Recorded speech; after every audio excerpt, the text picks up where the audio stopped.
অস্ট্রেলিয়ায় ভোরে শুরু বাংলাদেশের 3 দিনের প্রস্তুতি ম্যাচ। ফিট হয়ে উঠছেন জশ ইংলিশ।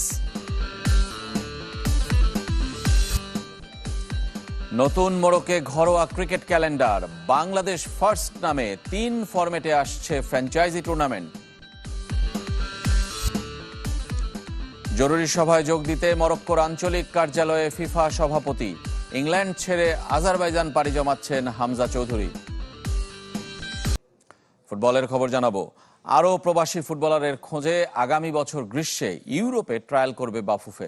আর সাফে ফুলহ্যাম স্ট্রাইকার ফারহান আলী ওয়াহিদকে পেতে তার পাসপোর্ট তৈরির কাজ শুরু করেছে ফেডারেশন, জানিয়েছেন সহসভাপতি ফাহাদ করিম। সেপ্টেম্বর উইন্ডোতে দেশে না হলেও বিদেশ গিয়ে 4 জাতি টুর্নামেন্ট খেলতেও আগ্রহী বাংলাদেশ। দরজা খুলে দিয়েছিলেন জামাল ভুঁইয়া। এরপর সে পথ ধরে বাংলাদেশের জার্সি গায়ে জড়িয়েছেন একের পর এক প্রবাসী ফুটবলার। তাদের মধ্যে সবচেয়ে বড় তারকা হামজা চৌধুরী। প্রবাসী ফুটবলারের খোঁজে গেল বছর দেশের মাটিতে ট্রায়াল করেছিল বাফুফে, কিন্তু দীর্ঘ ভ্রমণ আর আর্থিক বিষয় বিবেচনায় আসেননি আগ্রহী অনেকেই। তাই এবার ভিন্ন পথে হাঁটছে ফেডারেশন। বাংলাদেশি বংশোদ্ভূত সম্ভাবনাময় ফুটবলারদের খুঁজে বের করতে আগামী বছর ইউরোপে ট্রায়াল করতে চায় Bafufe. We are seriously considering next summer একটা প্রপার ক্যাম্প করা ইউরোপের যে কোনো এক জায়গায়, যেন ইউরোপে যারা আছে তারা ওখানে এসে, বিকজ ইউরোপ থেকে বাংলাদেশে এসে ট্রায়াল দিয়ে যদি না টিকে নিজের খরচে, ইটস ভেরি ডিসঅ্যাপয়েন্টিং। বাট ইউরোপের ভিতরে ট্রাভেলিং ইজ চিপ। তার আগেই আরও 5 প্রবাসী ফুটবলারকে দলে পেতে আশাবাদী ফেডারেশন। এরই মধ্যে শুরু হয়েছে ফুলহ্যাম স্ট্রাইকার ফারহান আলী ওয়াহিদের পাসপোর্টের কাজ। সেপ্টেম্বর উইন্ডোতে তাকে পেতে চায় বাফুফে। সাফের দলে চমক হতে পারেন আরেক ইংলিশ জায়ান হাকিম, তবে এখনও মেলেনি আইরিশ বংশোদ্ভূত মিডফিল্ডার লুই ওয়াটসনের সম্মতি। আমরা চেষ্টা করবো ওনাকে এই উইকে লন্ডনে হয়তো পাঠিয়ে ওনার কনসুলেটে ওনার পাসপোর্টের কাজটা শুরু করার জন্য বায়োমেট্রিক্সে দেওয়া মূলত। সো ইনশাল্লাহ ফারহান ইজ দেয়ার।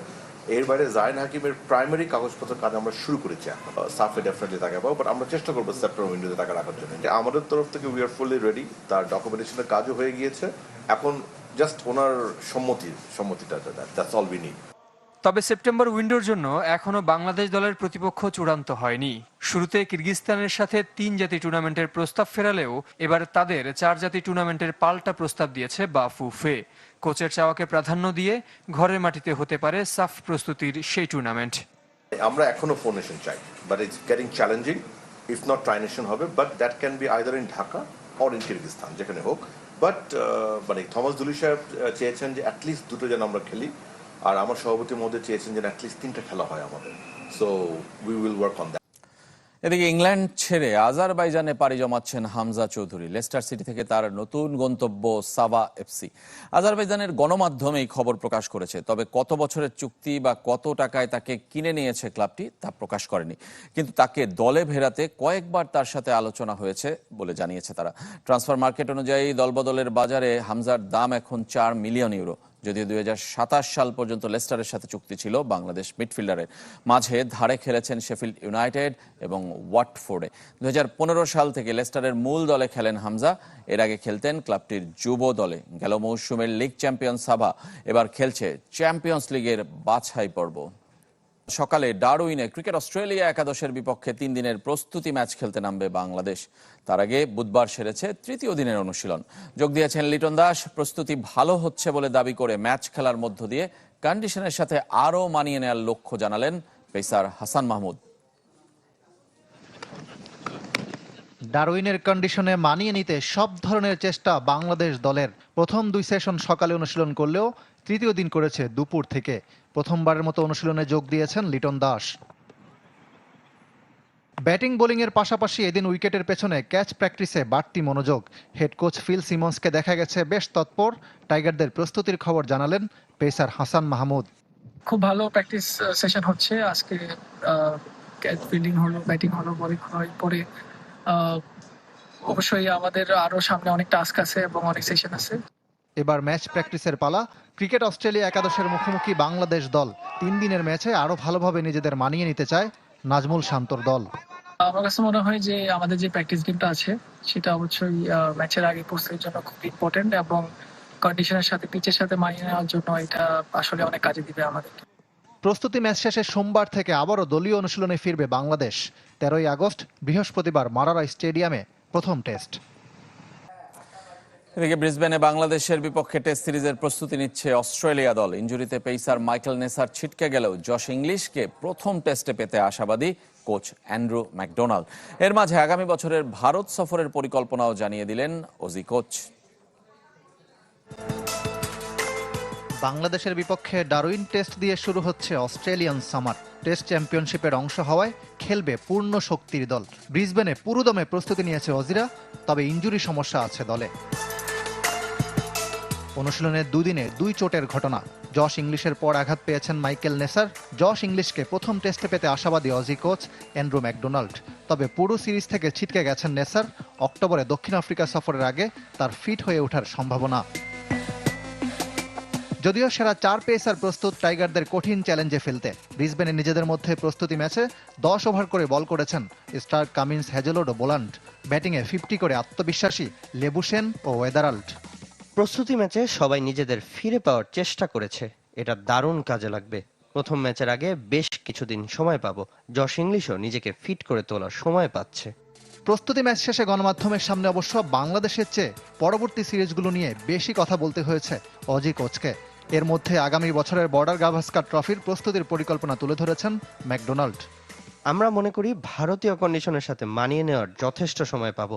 কোনো অনুশীলন ম্যাচ খেলবো না, বরং ক্যাম্পের জন্য এমন একটা ভেন্যু বেছে নিব যেখানে প্রথম টেস্টের মতো উইকেট হবে। এদিকে জাতীয় দলে জায়গা করে নিতে বাংলাদেশের বিপক্ষে 3 দিনের প্রস্তুতি ম্যাচকে গুরুত্ব দিচ্ছে অস্ট্রেলিয়ার পাইপলাইনের ক্রিকেটাররা। নতুন মোড়কে ঘরোয়া ক্রিকেটের পূর্ণাঙ্গ ক্যালেন্ডার তৈরি করছে বিসিবি। 30 সেপ্টেম্বর থেকে এনসিএল দিয়ে শুরু হবে মৌসুম। বিসিএল এর নাম বদলে বাংলাদেশ ফার্স্ট রাখার প্রস্তাবনা করা হয়েছে। 3 ফরম্যাটের এই টুর্নামেন্ট হবে ফ্র্যাঞ্চাইজি ভিত্তিক। বিপিএল এর সম্ভাবনা কম থাকলেও ডিসেম্বরে স্লট রেখেছে বিসিবি। ঘরোয়া ক্রিকেটকে ঢেলে সাজাতে চায় বিসিবির নতুন কমিটি। কয়েক মাসের পরিকল্পনা ও বিভিন্ন বিভাগের সাথে একের পর এক বৈঠকের পর যার রূপরেখা অনেকটাই চূড়ান্ত হয়েছে। বছরে অন্তত 9 থেকে 10 মাস ক্রিকেট মাঠে রাখার লক্ষ্য। পুরনো লিগ ও টুর্নামেন্ট পাচ্ছে নতুনত্বের ছোঁয়া, পাশাপাশি নতুন সংযোজনও হচ্ছে। 30 সেপ্টেম্বর এনসিএল দিয়ে শুরু হচ্ছে নতুন মৌসুম। প্রথম শ্রেণীর 4 দিনের টুর্নামেন্টের পাশাপাশি এবার ইংলিশ কাউন্টির আদলে মাইনর ক্রিকেট লিগ এমসিএল চালু হবে। মূলত যারা এনসিএল এর দলে সুযোগ পাবে না তাদের জন্য এই মাইনর লিগ। 2 লিগের জন্য 8 ভেন্যুও প্রস্তাবনায় রেখেছে বিসিবি। বন্ধ হয়ে যাচ্ছে এনসিএল টি20 ও বিসিএল। 8 বিভাগের পরিবর্তে 6 দল নিয়ে বাংলাদেশ ফার্স্ট নামে টি20 4 দিনের ও ওয়ানডে ফরম্যাটে খেলা আয়োজনের পরিকল্পনা বিসিবির। ফ্র্যাঞ্চাইজি ভিত্তিতে হবে এই খেলা। প্রত্যেক ফ্র্যাঞ্চাইজিকে গুনতে হবে 2.5 থেকে 3 কোটি টাকা। ঘরোয়া ক্রিকেট আয়োজনে বছরে যে 30 কোটি টাকা খরচ হয় বোর্ডের, তার অর্ধেক এখান থেকে তুলে আনার লক্ষ্য। টি20 দিয়ে প্রস্তাবিত বাংলাদেশ ফার্স্ট শুরু হবে 25 নভেম্বর। 4 দিনের টুর্নামেন্ট 20 ডিসেম্বর আর ওয়ানডে শুরু হওয়ার কথা 22 মে। দক্ষিণ আফ্রিকার SA20-তে দল পেলেন বাংলাদেশের রিশাদ হোসেন। ড্রাফটের আগেই সরাসরি চুক্তিতে তাকে নিয়েছে সানরাইজার্স ইস্টার্ন কেপ। এই ফ্র্যাঞ্চাইজি লিগে প্রথমবার কোনো বাংলাদেশি হিসেবে খেলার সুযোগ তার। এর আগে তাইজুল ইসলাম দল পেলেও খেলা হয়নি। ইস্টার্ন কেপের ব্যাটিং কোচ রাসেল ডোমিঙ্গো সরাসরি চুক্তিতে অস্ট্রেলিয়ার মিচেল মার্শকেও দলে নিয়েছে ফ্র্যাঞ্চাইজিটি। আগামী বছর 9 জানুয়ারি শুরু হবে টুর্নামেন্ট। বিগ ব্যাশ পারফরমেন্স দিয়ে নজর কেড়েছেন রিশাদ হোসেন।